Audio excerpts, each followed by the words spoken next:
This is the Cliff Yates Show. Personal growth, motivation, inspiration, and philosophies for a great life. Hey everybody, welcome to the Cliff Yates Show. You are in the right place. My mom is here visiting from Rochester, New York, down here in Florida. She got off that plane a couple days ago, looking so strong, 89 years young, works out 3 to 4 days a week on the treadmill, up and down steep stairs of her house with, handrails. And she came off that plane holding a big book bag, strong, sturdy, and just looking great. And we've been having a great time here in Florida together. Maybe you've seen her on a couple other podcasts. She's been a guest on my show before. And she was talking about her balance. We did a couple walks down the street and back. And doing great, strong as always, like I was saying. And she was talking about balance, and then I was thinking about an episode that Peter Attia did on the Drive podcast that he put out. And if you haven't seen his stuff, Peter Attia, Dr. Peter Attia, who's really dedicated his life now to longevity and those decades of life later in life when we really want to be fit enough to get up and down off the floor, to be able to play with our grandkids and throw the ball around and be able to do the things that we should be able to do at that age, and what exercises we need to do to make sure that those last few decades of life allow us to be strong, active, and healthy. And he's dedicated his life to longevity and health. And so check him out. He's on YouTube and other podcast platforms, Dr. Peter Attia, and it's called the Drive Podcast. So for my mom, I was going to look up one of his episodes where he talked about balance, and we found that episode, and he was talking about the things that he does to keep his balance going and keep his foot strength and his ankle foot strength strong, because later in life, of course, the big problem is falls. If you have a fall, some people never recover once you get over 65, 70, 75.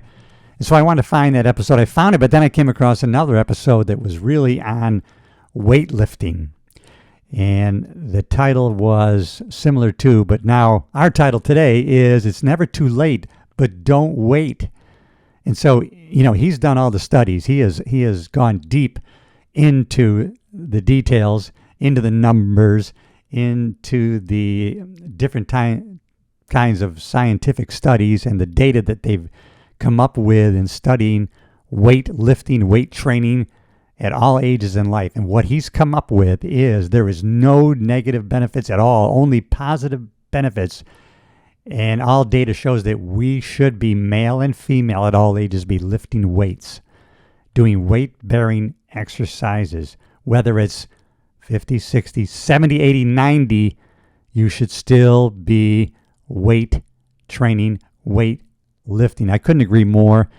And my mom, although she does walking on the treadmill, she does also lift weights. She has a pair of light dumbbells that she carries, and she has a trampoline, and the benefits are just so apparent.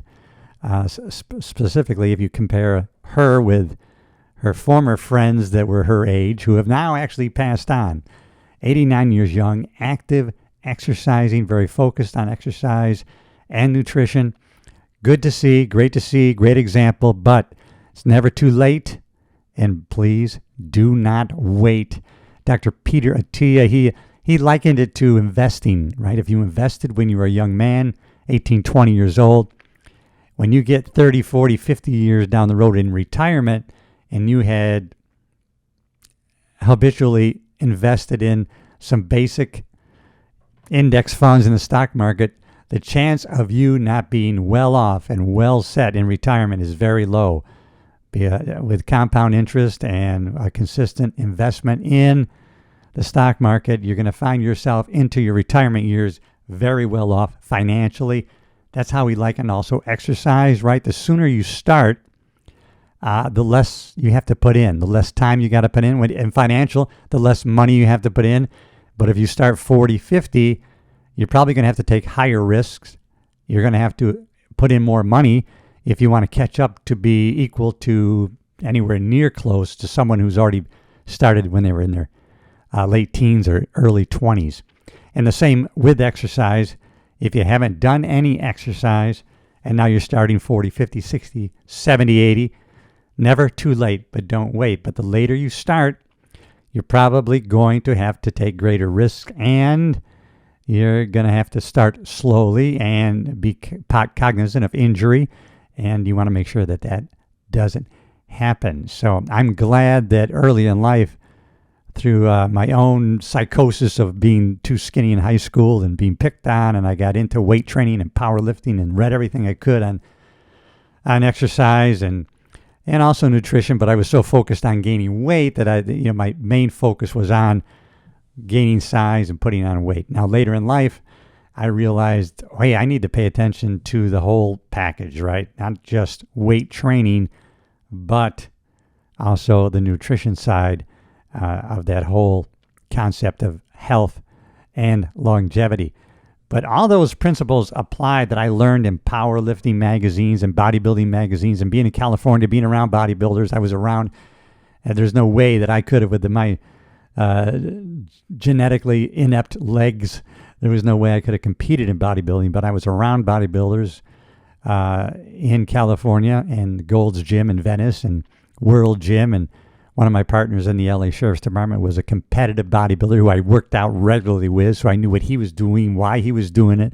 We discussed these principles, the waiter principles, and all those can be applied today to you and me. Even though they're bodybuilding principles, we can tweak them a little bit, or even follow them now, even though we're not going to be competing in bodybuilding, although we could. I'm thinking about my recent acquaintance and my friend John Brink, who's 84, and he's still competing in bodybuilding. So there are no limits here. We know that.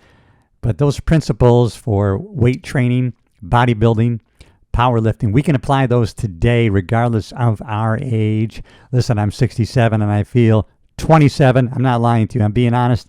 I got the energy, the strength, and the mobility, and I'm applying still today some of those principles that I learned over the past 40, 50 years of studying nutrition and weight training and weight gain, bodybuilding, muscle growth, and I've applied those along the way and still do today. But we can, when I was thinking of that concept, it's never too late. Don't wait.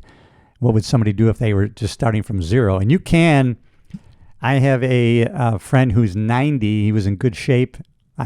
He is in good shape, and really, you could tell he's strong.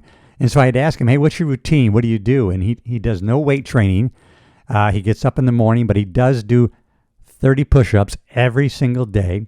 He does squats, air squats, which you can really maintain some good balance and strength in your legs by just squatting down in your own home without a gym, without weights. And he does those, and planks, which my mom also does. And so that's what he does for exercise, and he watches what he eats. But listen, he's not extreme either way, because I've had dinner with him. I see what he eats. He eats nutrient-dense foods, but he eats a lot of stuff. I've seen him have a dessert, and he's had a couple of cocktails at the dinners that we've had. So and he looks awesome. 90, playing golf, 18 holes, no problem.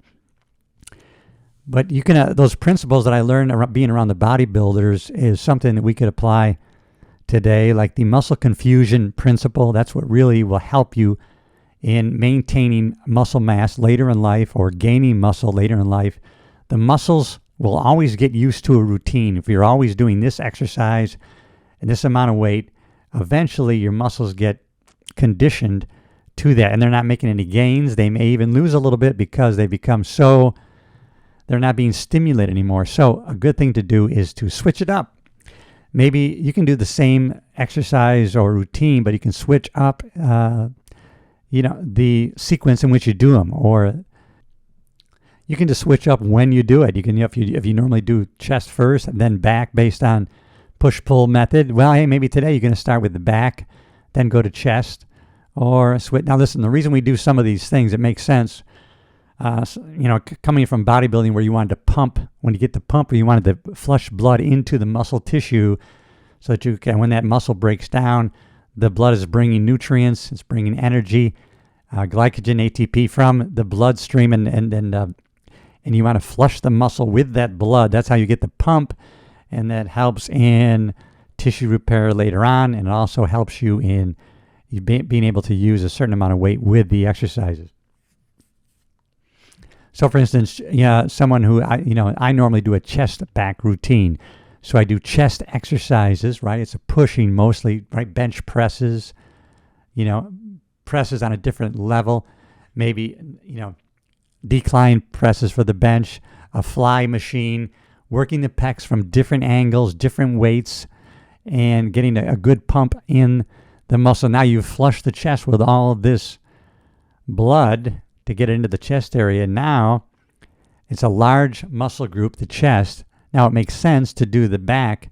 Now you go from a pushing motion for most of your exercises for chest to pull downs behind the neck, rowing machine to work those lats, those latissimus dorsi of your back.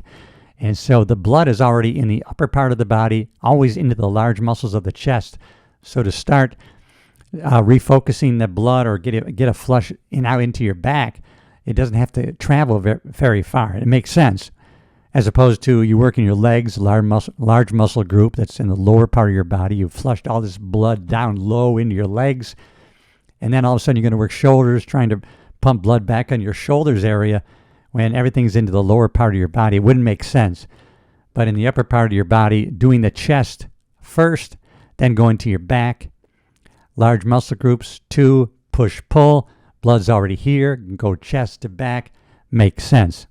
Now you can switch that up, and you can do which makes sense is a chest triceps routine, right? So you would do chest, you're pushing, doing your chest, and then that is what they would call pre-exhausting or pre-tiring out your triceps, right? So this is already getting hit when you're doing your benches.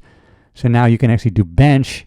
You've pre-exhausted, or you've already flushed some blood into the tricep, because the tricep does assist in the chest movements. It helps. Most of this pushing is incorporating all your chest muscles, but it's not totally isolating it. It does require the arm to go from this to this, and that tricep is an assisting muscle. So after your chest, you can switch right to triceps. And on another day, you can also do a chest back route. You can do a back biceps. Kind of the same principle. You are pull downs behind the neck. You're doing rowing. But anytime you're taking the arm here and pulling the arm back into this position, if you do it the right way, you're going to mainly isolate the back. But you're always going to be engaging a portion of bicep as an assisting muscle. So you're getting a pre-pump, pre-exhaustion of the bicep that would make sense. Switch from back right to biceps. So those are different. That's different ways you could switch it up. Muscle confusion. Then your muscles are, hey, what are you doing to me? I don't normally do this. I usually do this. Hey, too bad. We're switching it up today. And that's going to stimulate further growth, stimulate keeping muscle mass, which is so important later in life. Now listen, if you know how long I'm in the gym, which is not very long. So we've gone over my buddy who doesn't go to the gym. But I like going to the gym because I'm in an atmosphere, I'm in a culture, and I'm surrounded by like-minded people who are doing the same things that I'm doing. And sometimes you'll have conversations with people and you'll learn different things on what they're doing. And you meet a lot of good friends who are like-minded. And even though we're not supposed to be comparing ourselves to other people, inevitably we do compare. Hey, this guy, he's twice as big as I am, and he's probably a little bit older. What is he doing? And, maybe I should push a little harder. And it kind of creates motivation for yourself, mentally and physically. And I bring that up because I was recently, Alba and I were on a cruise, a Viking Cruise, and I met a group of fellas, and we got to talking, and we ended up the next day after we had met and talked and exchanged stories, information, and what all of us were all about. We met up again at the pool, and all these guys looked, pretty fit, and they looked pretty good in their clothes. And then we got out by the pool, and man, these guys were really, I got to say, atrophied. There was no muscle tone whatsoever. You could just, their arms reminded me of my arms back in high school when they were pipe stem, no development. And these guys, their arms were just the muscle. There was no tone. There was no, you couldn't even see if there was a bicep or a tricep. And the chest was totally, you could just tell there was no chest muscle on them whatsoever. Now in clothes, they look perfectly fine. They look like fit 60, 70-year-old guys. But without the clothes, you could just tell these guys have no muscle development. Listen, we never know what we're training for. It could be something, could be a sickness or an injury. We need to have, you want to have lean muscle mass on your body. The more you can have, the better. It's for longevity and also to survive maybe an injury and or a health challenge. You want to have as much muscle mass as you possibly can. Now listen, too, just being, to make some great gains and to be in pretty great shape, you don't have to be in that gym. You don't have to be in the gym that often or that long.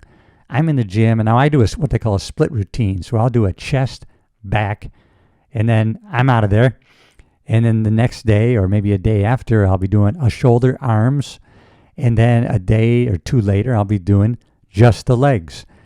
And then on other days, if I'm not back in the gym, and I vary it all the time, I'll be playing tennis, I'll be doing other kind of movements or just walking.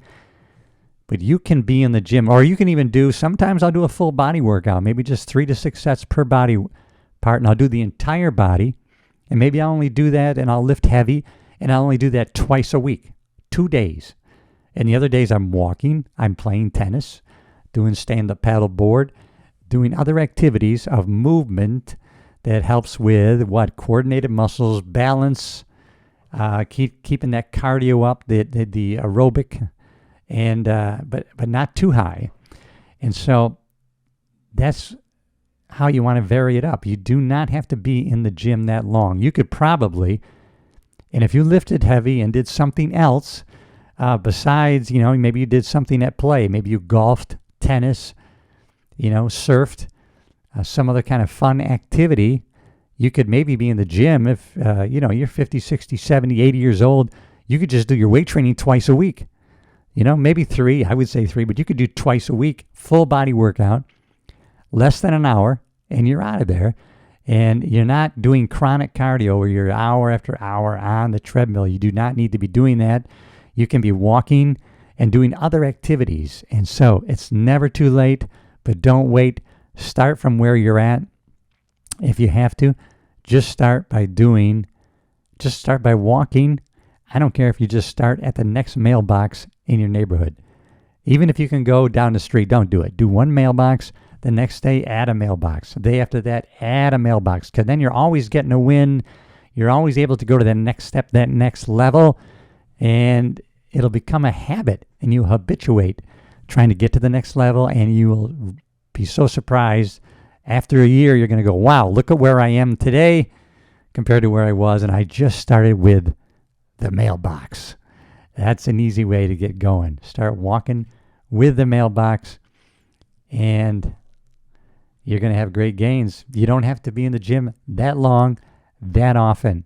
Be consistent in what you're going to do, but you don't have to be doing chronic cardio, and you don't have to be in the gym 2 to 3 hours at a time. You can do it, and I want to encourage you to do it because I want you to have the same energy that I have, the same strength that I have. I went to a kind of a nutrient-dense diet and a compressed eating window, and I got myself into a fat-burning mode so that I was not relying on carbohydrates, but I was burning my body fat for energy, and I was doing the compressed eating window, so I was creating ketones that the brain loves to burn, actually burns it better than carbohydrates and sugar, and I was also not only burning ketones, but I was burning my body fat, and everything all of a sudden, and I did want to get the six-pack, but, I got a little too thin, according to my wife, and I had to agree a little bit, even though I was not underweight according to the BMI scales. I got a little bit too thin, and so now I'm on a weight-gaining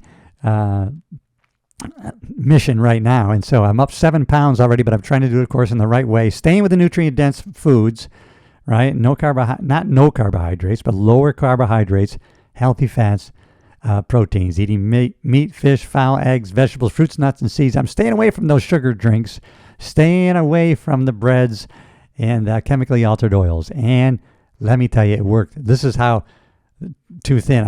We went and bought some clothes for the Viking Cruise, and I got down to a 30-inch waist. Yeah, 32 is good. 30, it's a little bit too thin, even for my thin frame. So I'm back on the weight gain, and it's going good so far. But I'm trying to keep that balance. Don't want to get too much belly fat, around the waist. So we're going to get backed up to 32, 34, and I want to put a good 25, 30 pounds on. I got the mission, and I got the goals, and I write them down every day, and you can do the same. And so listen, the message today was never too late, but don't wait. But no matter how old you are, you should be weight training. You should be doing weight-bearing exercises. You can verify this with studies. Check it out. Google it. Go check out Peter Attia, the Drive Podcast, and you'll see numerous episodes where he talks about lifting weights, using weight-bearing exercises to maintain muscle mass on your body for those later decades that some of us are approaching. All right, listen, that's the episode, everybody. You know I love you, and if you haven't already, please subscribe to the channel if you're watching and or listening on YouTube, and if you're listening on a podcast platform, hey, listen, subscribe to the show so that you get notified when the next episode drops. All right, see you in the next episode.